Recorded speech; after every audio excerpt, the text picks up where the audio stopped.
Hello दोस्तों, आप सबका स्वागत है हमारे चैनल में। आज की इस वीडियो में हम बात करने वाले हैं कि प्रोसेसर का मतलब क्या होता है या फिर प्रोसेसर एक्चुअल में होता क्या है। देखिए दोस्तों, बहुत सारे लोगों को प्रोसेसर के बारे में दिक्कत हो जाती है। दिक्कत मतलब ऐसी कोई दिक्कत नहीं होती, उनकी ये दुश्मनी नहीं होती, लेकिन बहुत सारे लोगों को प्रोसेसर के बारे में कुछ भी जानकारी नहीं होती है। और जब भी हम नया मोबाइल या फिर इलेक्ट्रॉनिक डिवाइस खरीदने के लिए जाते हैं, तब हम YouTube पे बहुत सारे रिव्यू पड़े हुए हमें मिलते हैं। हम उन्हीं में से कोई भी रिव्यू उठा के देखते हैं।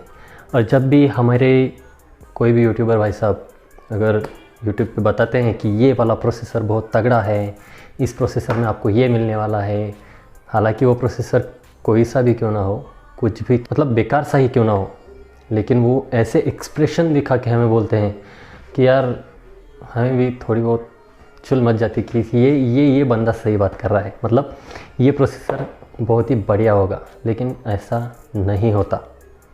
क्यों नहीं होता? क्योंकि वो वीडियो स्पॉन्सर होती है या फिर मतलब कोई किसी आदमी की बताने का तरीका ही वैसा होता है। तो चलिए, आज के इस वीडियो में हमने पूरी रिसर्च करके आप सबके लिए वीडियो बनाया हुआ है। इसमें हम आपको बताने वाले हैं कि कौन सा प्रोसेसर मतलब क्या होता है, मतलब स्नैपड्रैगन का होता है, मीडियाटेक का होता है, या फिर नैनोमीटर टेक्नोलॉजी क्या होती है।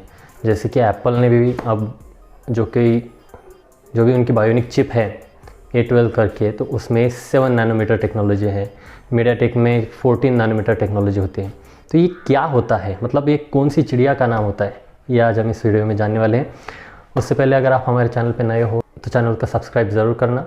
चलिए शुरू करते हैं। तो देखिए दोस्तों, यहाँ पर हमेशा बात की जाती है या फिर कोई भी वीडियो में हमारे साथ बात की जाती है कि स्पेसिफ़िक फ़ोन में स्नैपड्रैगन का 645 का प्रोसेसर है, या फिर एप्पल वाले फ़ोन में A12 बायोनिक चिप है।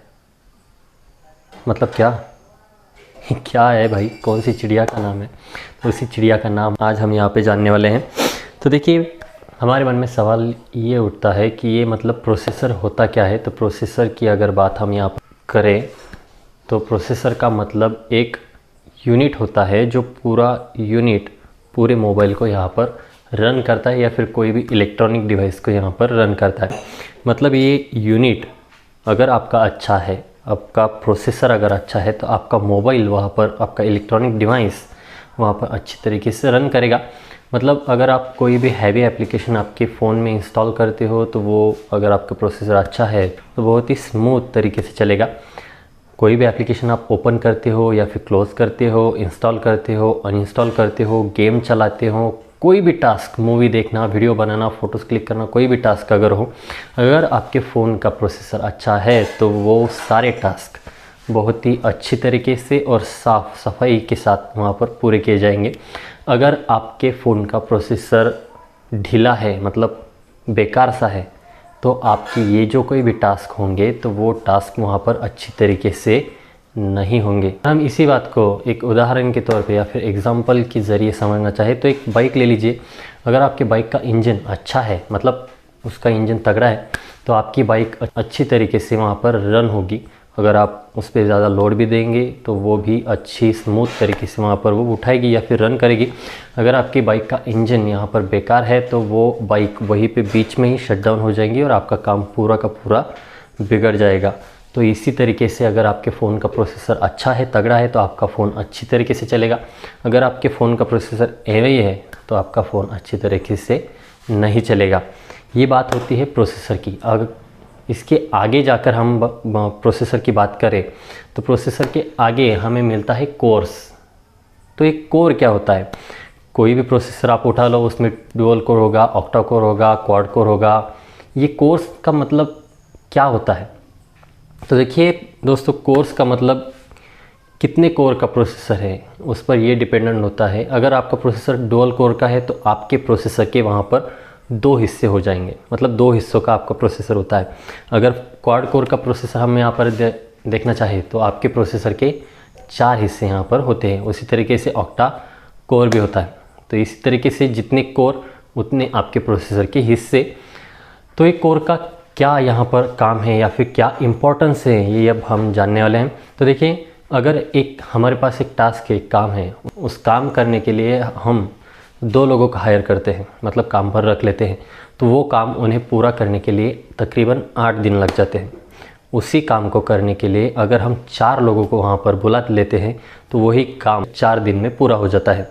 उसी काम को करने के लिए अगर हम 8 लोगों की हेल्प लेते हैं तो वही काम 2 दिन में वहाँ पर कंप्लीट हो जाता है। इसी तरीके से अगर आपका प्रोसेसर डुअल कोर का है तो मतलब वहाँ पर 2 यूनिट काम करते हैं।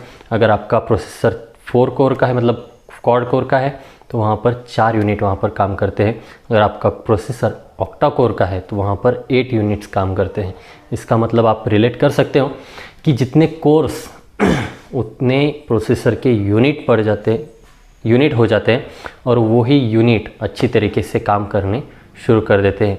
इसका जो कोई भी अनुमान निकलता है यहाँ पे, जितने कोर्स होंगे उतनी ही अच्छी तरीके से हमारा फ़ोन वहाँ पर रन होगा।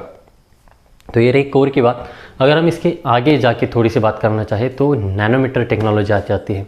मतलब स्नैपड्रैगन 645 जो कोई भी प्रोसेसर है तो वो 10 नैनोमीटर टेक्नोलॉजी पर बेस्ड है। या फिर हम एप्पल का जो कोई 12 बायोनिक चिप अभी निकला है, अभी लॉन्च, मतलब पिछली कुछ दिनों में लॉन्च हुआ है, वो जो है तो वो 7 नैनोमीटर टेक्नोलॉजी पे बेस्ड है। तो ये नैनोमीटर टेक्नोलॉजी क्या होती है?